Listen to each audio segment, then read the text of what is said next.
Quad malalaking pagbabago sa SSS. Direktang sinasabing start na ang implementasyon ngayong November 6, 2025 at kung ikaw ay pensioner o aktibong miyembro, makinig ka dahil malaki ang posibleng epekto nito sa iyong buwanang kita. At Access SA Serbisyo, ang video na ito ay maglalakad sa iyo SA bawat detalya ng 7 pagbabago. Ano ang ibig sabihin nito para sa iyong pensyon? Paano ito makakaapekto SA mga miyembro na may mababang kontribusyon? At ano ang mga agarang hakbang na dapat mong gawin para masigurong makikinabang ka sa loob ng ilang minuto? Malalaman mo ang mga bagong proseso, mga benepisyo, at praktikal na payo para maiwasan ang karaniwang problema kapag may malalaking reforma sa sistema ngayong November 6, 2025. Inanunsyo ng SSS ang 7 malalaking pagbabago na may malaking potensyal na baguhin ang karanasan ng milyon-milyong Pilipinong miyembro at pensioners. Ito ay hindi simpleng tweak lang, may mga structural at teknolohikal na reforma na idinisenyo para gawing mas mabilis, mas transparent at mas makatao. Ang paghahatid ng benepisyo. Karamihan SA mga hakbang ay nakatutok SA Digital Transformation, mula SA Automatic Pension Adjustments, hanggang SA mas madaling paraan ng verification at distribution, pero hindi lang teknolohiya. Ang tinitingnan ng SSS kasama SA Plano, ang targeted financial aid para SA mga mahihirap na miyembro, loyalty benefits para SA aktibong miyembro, at malawakang access program para SA senior citizens na walang nakukuhang pensyon. Ang mensahe ay malinaw, mas inclusive, mas responsive at mas mabilis. Una, pag-usapan natin ang Automatic Pension Adjustment System. Sa ilalim ng bagong mekanismo, magkakaroon ng regular na pag-a-adjust ng pension na nakalink. SA opisyal na inflation indicator, hindi na kinakailangan pang maghintay ng legislative approval o discretionary one-off increases. Ang meant-to-be automatic adjustment ay gagana bilang proteksyon laban SA real value erosion ng pensions para SA mga pensioners na umaasa lamang SA SSS. Ang ganitong mekanismo ay maaaring magbigay ng mas predictable na purchasing power. Bawat taon isipin mo, hindi mo na kailangang mag-alala na biglang mawawalan ng halaga ang iyong buwanang pensyon. Dahil SA inflation spike, may automatic cushion na nakalaan, gayunpaman may mga technical details na kailangang tandaan.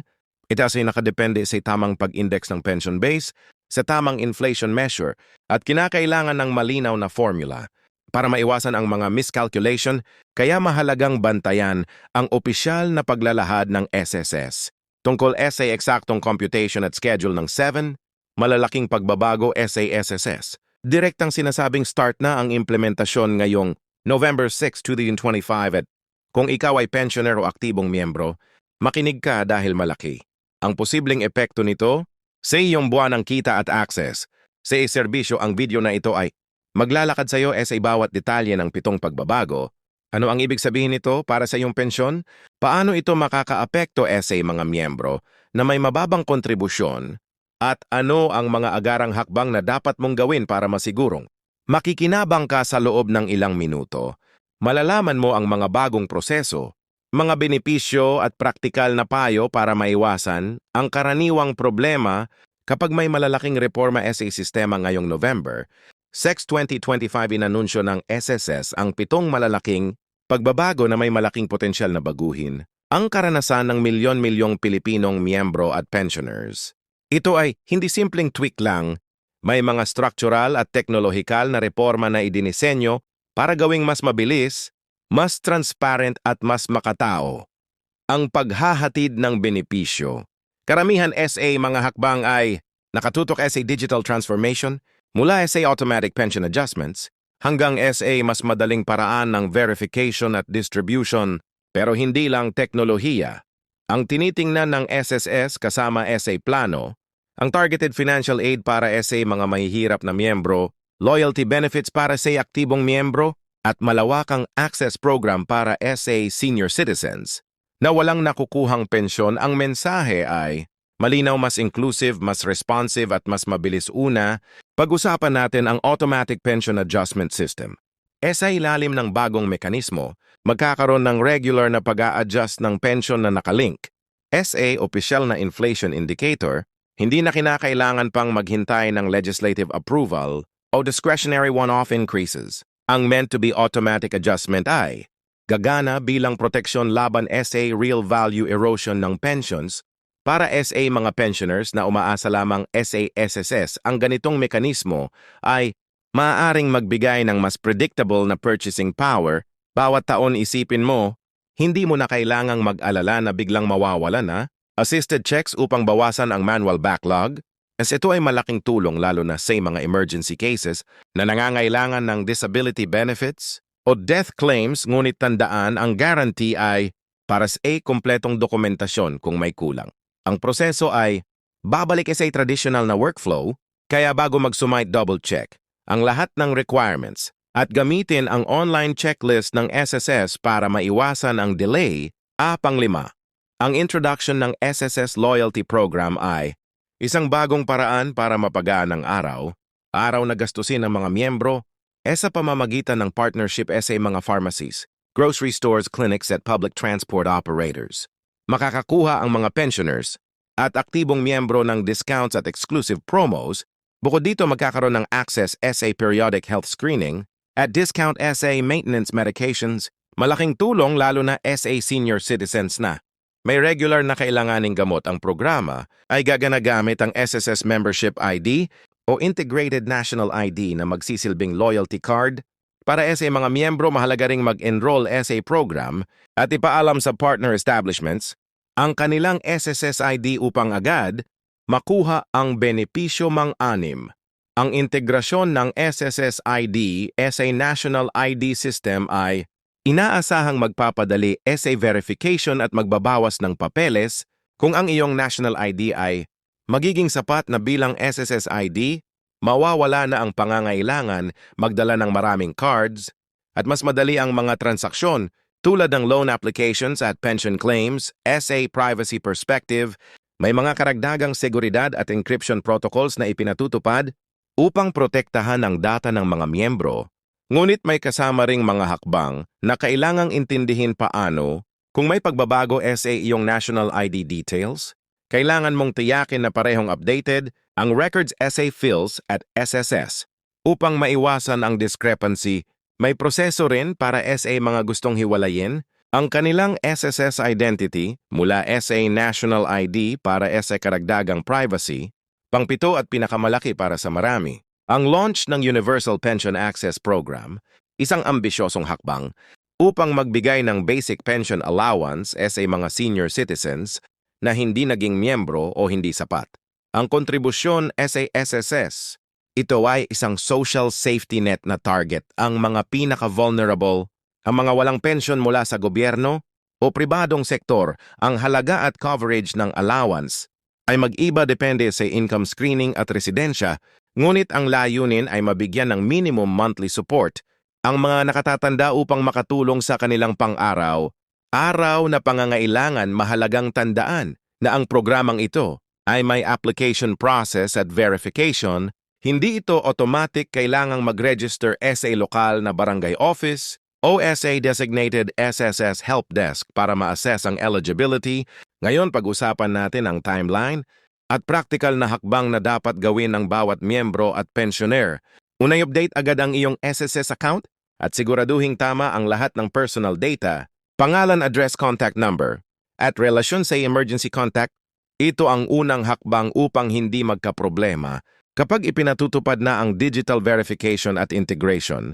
Pangalawa, maghanda ng scanned copies o klarong larawan ng mga dokumento, valid ID, marriage certificate, kung applicable birth certificate, at EBA pang supporting documents. Kung ikaw ay target ng expanded benefits, ihanda ang iyong proof of income o barangay certification. Pangatlo, mag-subscribe sa official SSS Channels website, FB page, at official hotline para sa real-time updates at official advisories. Iwasang kumonsulta sa hindi opisyal na sources para hindi ma-mislead ng false announcements. Mahalaga rin na ipaalam natin ang mga posibleng risks, ang may karaniwang problema na maaaring lumitaw sa ganitong malalaking pagbabago. Una, ang technical na issue sa rollout. Lahat ng bagong digital system ay maaaring makaranas ng initial bugs, server overloads at authentication glitches. Dapat sa request ang SSS na magbigay ng contingency channels gaya ng face-to-face assistance at hotlines habang inaayos ang mga teknikal na problema. Pangalawa, ang posibilidad ng phishing at fraud attempts. Kapag may bagong digital enrollment, nagiging target ang mga scammers. Huwag magbigay ng OTP passwords, zero financial details. Sa hindi opisyal na channels, ang SS ay hindi humihingi ng password zero, full bank PIN via email, zero text. Kung may kahina-hinalang komunikasyon, i-verify agad sa opisyal na hotline. Pangatlo, ang mga operational delays ay unang buwan ng implementasyon. Dahil malaking system change, ang pinapatupad asahan ang ilang delays at adjustments habang inaayos ang proseso para sa mga mayembro ng may loans or nagpaplanong mag-avail ng SSS loans. May mga bagong considerations din. Ang mas mabilis na processing at integration ng IDS ay maaaring magpabilis ng loan application at approval, ngunit may mga bagong collateral or documentation requirements na posibleng ipatupad para SA seguridad ng sistema. Para SA mga planning mag-apply ng calamity loans o salary loans, magandang i-check ang bagong online portal at gamitin ang pre-application checklist. Isa pang tip, kung nagbabalak na magbayad ng back contributions o mag-top up para makakuha ng mas malaking pensyon SA hinaharap, i-review muna ang bagong computation rules dahil may mga pagbabago SA paraan ng pag-index ng contributions. Yung Pension Formula AHMM, hindi rin dapat kalimutan ang edukasyong pampubliko na sabay na inilunsad kasama ng mga reforma. May mga information caravans, online webinars at help desks na ipinasimula para turuan ang mga miyembro kung paano mag-register sa bagong system, paano mag-verify ng kanilang identity online, at paano mag-claim ng bagong benefits. Kung ikaw ay may problema sa pag-navigate ng app o portal, magtungo sa pinakamalapit na SSS branch o community center na nagsasagawa ng digital literacy sessions. Ito ay mahalaga lalo na sa mga probinsya kung saan limitado ang internet access at digital skills. May practical na listahan ng dapat gawin ngayong week para masigurong hindi ka maiiwan sa implementasyon. Una, mag-login at i-update ang SSS online account. Pangalawa, mag-download ng official SSS app at subukan ang basic functions. Pangatlo, mag-email o tumawag sa hotline para kumpirmahin kung kailangan mong magpa-face-to-face verification. Pang-apat, i-print o i-save ang kopya ng lahat ng submissions bilang proof of transaction. At pang-lima, magdagdag ng emergency contact at i-verify na tama ang kanilang impormasyon. Ang simpleng pagsunod sa mga hakbang na ito ay makakatipid sa iyo ng oras at stress sa oras ng rollout. Marami ring mga kwento at testimonya ng mga pilot beneficiaries na nag-report ng immediate improvements, mas mabilis na release ng claims, walang pila sa branch at madaling verification gamit ang app. Bagamat anekdotal PA lamang ang ilan sa mga ito, mahalagang tandaan na ang pag-shift sa digital ay kadalasang may immediate gains para sa mga may access at skills. Ang hamon ay kung paano mararating ang mga walang access dito.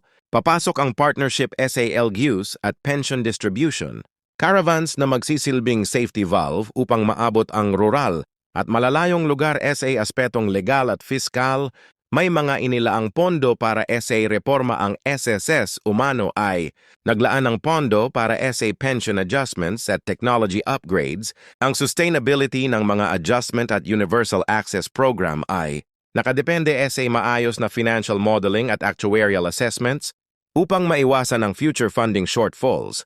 Ang transparency SA paglalagay ng pondo at public reporting ay critical, kaya ang SSS ay nagpa-promise na magbigay ng regular na financial status updates at audit results para mapanatili ang tiwala ng publiko. Hindi habang nagtatapos ang diskusyon na ito, isang mahalagang paalala: ang mga reforma ay hindi instant magic, kailangan ng panahon at pakikipagtulungan ng lahat ng mga miyembro ng SSS staff at ng lokal na pamahalaan para maging matagumpay ang implementasyon. Maging mapagmatyag, magtanong SA official na channels at iwasan ang panic kapag may nagaganap na pagbabago. Kung may concerns o anomalya sa inyong account, dokumentuhin agad at mag-follow up sa official na channels. Kung nakatulong sa iyo ang video na ito at gusto mong makakuha ng step-by-step guide, paano mag-update ng SSS account, paano mag-enroll SA loyalty program, o paano mag-apply SA Universal Pension Access, i-like ang video At mag-subscribe para sa susunod na detailed walkthroughs, pindutin din ang bell icon para makakuha ng notifications agad dahil ang mga reforma tulad nito ay nangangailangan ng mabilis na pag-aksyon para siguradong hindi ka maiiwan. Maraming salamat sa panonood at sana ang impormasyong ito ay nagbigay linaw at kapaki-pakinabang na gabay para sa iyo.